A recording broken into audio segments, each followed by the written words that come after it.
The production of this program is made possible thanks to the support of the following and viewers like you.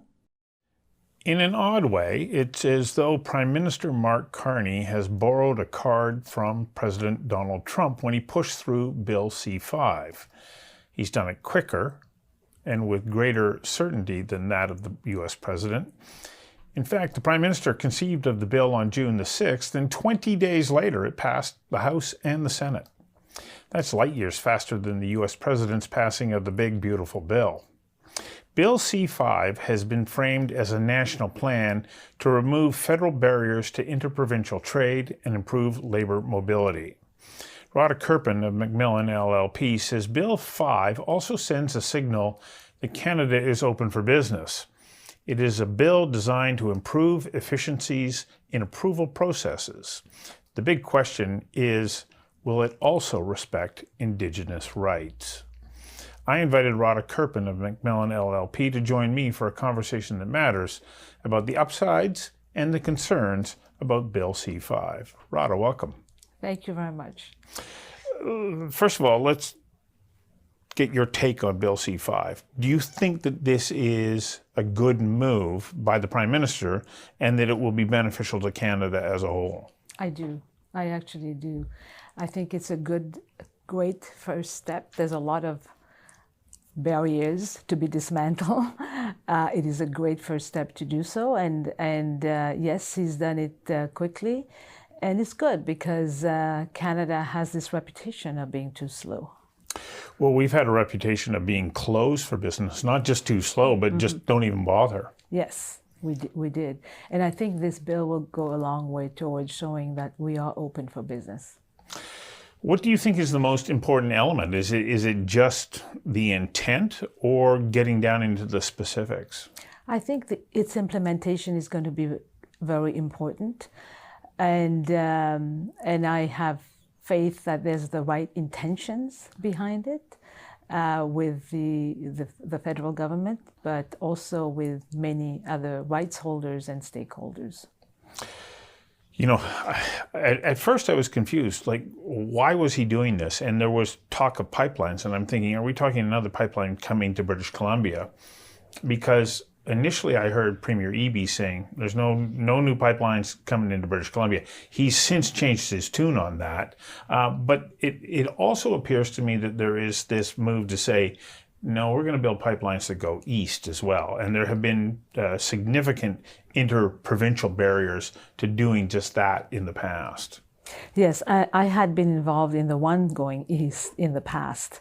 I was involved with, and it is in the public domain, with Irving Oil when there was a joint venture with what was then TransCanada, TC Energy, to build east. So I'm very aware of the barriers that were faced. Well, and what the economic upside of that, though, to Canada, to be able to move oil from Alberta all the way out to New Brunswick to where Irving Oil is, those benefits would have been substantial. Extremely outstanding, substantial, that we have lost. But let's look forward now and see what we can do. I can't also help but think that you remember shortly after the invasion of Ukraine by Russia, Germany immediately realized that their national energy security was now at risk. Yes. And the German Chancellor came to Canada and tried to encourage then Prime Minister Justin Trudeau to sell LNG to Germany, which yes. Our Prime Minister said no. And partly maybe he understood that he wasn't in a position or didn't have the authority to push through a pipeline, such as a natural gas pipeline that could get gas to the East Coast. It was a missed opportunity, I would say. And but hopefully with this new law, we have the sort of the infrastructure that we're building in order to make it efficient. Then the question is, what else do we need to do in order to achieve the objectives we want? The production of this program is made possible thanks to the support of the following and viewers like you. So there's a couple elements into this, and like reading it, like it states right up front that it is to remove federally mandated interprovincial barriers. I'm slightly confused about that, because wouldn't that be the responsibility of the provinces to remove those barriers, or is there a whole other level of barriers that prevent interprovincial trade that the federal government has sole jurisdiction over? Well, we are a federation, so as a result, we have a lot of laws and a lot of regulations at all levels of government. So the barriers exist at all levels, federal, provincial, and municipal, and so we need to ensure that they all come down. And I guess because of the overarching authority of the federal government, they're able to make that happen. One of the other components in there that didn't seem to be in the title, but it was about removing what they called accumulated regulatory or process requirements. Yeah. And this has been a big challenge. It has. So the way it has always worked with the Impact Assessment Act, well, I shouldn't say always, Impact Assessment Act is not that old. Before that, there was environmental assessment under various laws. So the current one, the one before Bill C-5, was and for projects that are of not in the national interest, you still have to go through an environmental impact assessment process. And the Supreme Court of Canada told us that it has to be within federal areas of jurisdiction as opposed to all areas. So let's assume that that's what we're going to have, or that's what we intend to have.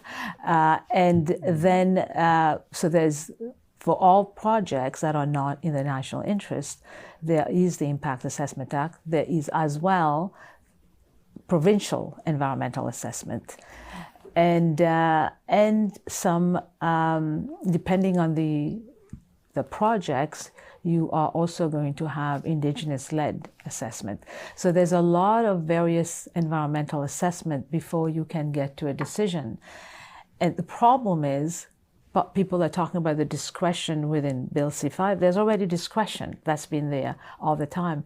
You've had the discretion of cabinet to, I'm talking federally, to make a decision after people have invested money and time and effort into a process, and then they can then make a decision in the public interest whether to proceed or not with a project. This bill would take away that by making it sort of one unique place, one unique minister who gives recommendation to cabinet on making a project of national interest, and not having sort of the process and the gathering of information over time, over 10 years or something like that, in order to then make a decision about a project. So the decision is being made at the front as opposed to at the back, but there's discretion already. What do you envision is the amount of time saving to go from concept through to approval as a result of this? Because you were just talking about there would be an indigenous assessment, there would be a provincial assessment, there would be a federal assessment, and then even still would have to get to ministerial approval for these big projects. And as you said, sometimes that can take a decade. What do you envision will be timelines now that we could be expecting? Well, it sounds like we want a timeline that would be within 2 years. That's sort of where we're going in terms of the goal. We'll see how it is implemented. It has to be implemented in a way that builds trust as well and make sure that it is inclusive in addition to being efficient. And so the implementation, the legacy of this law will depend a lot on not what the law says, but how it's done and how people can trust it. I'm talking about Indigenous peoples, Canadians as a whole, investors, business. Then that has to happen. The production of this program is made possible thanks to the support of the following and viewers like you. I couldn't help but think about going back to the Silcotin decision. And within that decision, of course, is the right of the Crown to, in the interest of like the nation or national interest, to then have the authority that supersedes all else. And because that's in the Silcoteen decision, I'm wondering whether or not the wording in the Bill C5 addresses that by saying in the national interest. But is this because First Nations weren't brought in to consult on this, especially when we talk about the speed which the bill went from conception through to being passed, is this a legitimate concern from First Nations that they're going, hang on a second, we know that in the Silcoteen decision you can move a project through the way that Site C, for instance, was finally given approval based on national interest, and that it's going to supersede our right to be not only consulted, but to grant consent. I think it's important to understand the context within which people have expectations, right? And different people with different experiences have different expectations.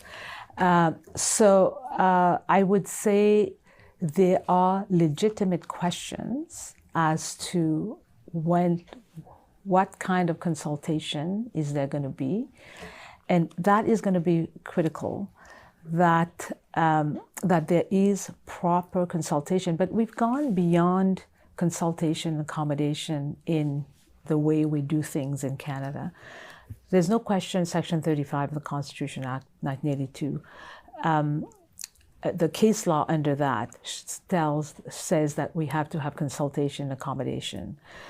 We've gone a bit beyond that by talk about the implementation of UNDRIP, United Nations Declarations of the Rights of Indigenous People.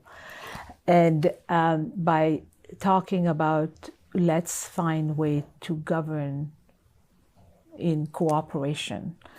And I know there are certain people will look at it differently. They would talk about consent, free and informed consent, right? And So there's a lot of noise. There's a lot of fears. There's a lot of expectations. There's a lot of sort of good intentions as well around all of this. So that is what's happening, and at the same time, we see this law that's been accelerated, and but we have to remember that there are two things: there's discretion. But there's also some guardrails. It has to be in the economic interest. It has to be looked at in the question of security, indigenous issues, climate. All of that has to be taken into account. So those are the type of guardrails that we're seeing. So yes, there are environmental groups raising issues. There are indigenous peoples raising issues. That's why I say it's going to really be important in terms of the law doesn't tell you thou shalt do co-governance or thou shalt do this, but what it's creating is the efficiency. The inclusion will come in its implementation, and that's where we need to get it right. Because if you don't get it right, it will be a great loss. But if we get it right, it could be a great transformation for our country. You may recall a number of years I did a conversation with you about earning or acquiring social license. Yes. How important is the acquiring of social license, even though we've got an expedited process? Yes. How important is that going to be in saying, yes, this is a project that falls within this mandate, and we're going to move forward. But there still has to be this approval process that at least gains social license. Yes, I think it's going to be very important because right now people are saying we're used to rigor, we're used to gathering of information, like too much, frankly, gathering information to the point that we can't even make a decision. I think what's going to be important, we have to get the risk, we have to get the rights, we have to get the results right. So we have to make sure what the government is trying to do is de-risk right? De-risk it for investors, but we also have to de-risk it for all other, like rights holders and stakeholders. There are ways to do that. There are ways to that. We have examples of that. Frankly, there are examples of some kind of co-management from the 1990s in Quebec. I was involved in one, and then, but that was voluntary. But then there's opportunities to do different type of co-management. We see Cedar LNG, which is a great model and a great example of, you know, equity ownership and looking at environmental issues and sort of co-governance on a project. So there are many conversations to be had, conversations that matter on all those topics, but also actions, not just conversations, actions. We need to continue to move forward. We can't stand still. You brought up an interesting point about de-risk, and I wonder whether or not, coupled with that is, do we move away from the idea of the federal government or a provincial government being like the primary funder, to say, no, your role is actually to de-risk and to invite the private sector in. And so then, therefore, then what role do P3s play? One, in funding projects, but two, also ensuring that there's inclusion. Yeah. I think there's a great role for P3 and as well. So personally, I don't think government should own this. I think it should de-risk it for investments, for private investments, but also you can't expect. That's where the trust me thing comes along. Is that you can't expect investors who've been burned and who've been shy, who've seen how things have worked in Canada, to simply say, "Oh, we're ready to jump in." We have to show them the way to do that, and so there are opportunities for P3. There are opportunities for partnerships at various levels, and importantly, there's a great opportunity for equity participation and governance with Indigenous communities. The production of this program is made possible thanks to the support of the following and viewers like you. So you talk about, partners that have been burned in the past. Like, you think about the investment dollars that went into the pipeline project that you were representing going east. I also think about the amount of investment money that went into the proposed Enbridge line from Edmonton out to Kitimat. Mm-hmm. We're talking billions of dollars that went to no. Yes, that's right. And so how do you then get that message out that was then, this is now, trust us? Because in some ways, there are some people who are going, Bill C5 is the trust me bill. So where do we go? I think it's a first step.